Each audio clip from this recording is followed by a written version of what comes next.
बिस्मिल्लाहिर्रहमानिर्रहीम।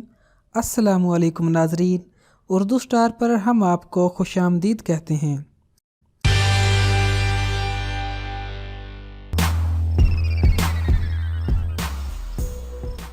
दुनिया में सबसे ज्यादा रखा जाने वाला नाम मोहम्मद है। शहद की मक्खी को सुर्ख रंग नजर नहीं आता। चींटी कभी नहीं सोती है। मच्छर के मुंह में 22 दांत होते हैं। कोयल एक ऐसा परिंदा है जो कभी भी घोंसला नहीं बनाता। अगर बिच्छू के इर्द गिर्द आग जला दी जाए तो वो खुद को डस लेता है। घोंगा 3 साल तक सो सकता है। नाशपाती का दरख्त 300 साल तक फल देता है। छींक को रोकने की कोशिश में गर्दन या दिमाग में खून की शरियान फटने से मौत भी वाक़या हो सकती है। अल्लाह ताला रात को दिन में से और दिन को रात में से निकालता है। हर 22 जून से 22 दिसंबर तक हर रोज 80 सेकंड के वक्फे से दिन छोटा होता है। यहाँ तक के दिन 10 घंटे का और रात 14 घंटे की हो जाती है। और 23 दिसंबर से 21 जून तक 45 सेकंड के हिसाब से दिन बड़ा होता रहता है। यहाँ तक के दिन 14 घंटे का और रात 10 घंटे की हो जाती है। शुमाल और जनूब कुतब में 6 माह की रात और 6 माह का दिन होता है। हर 21 मार्च और 23 अक्टूबर को रात और दिन बराबर होते हैं। पाक है वो जात जो हर चीज पर कादिर है।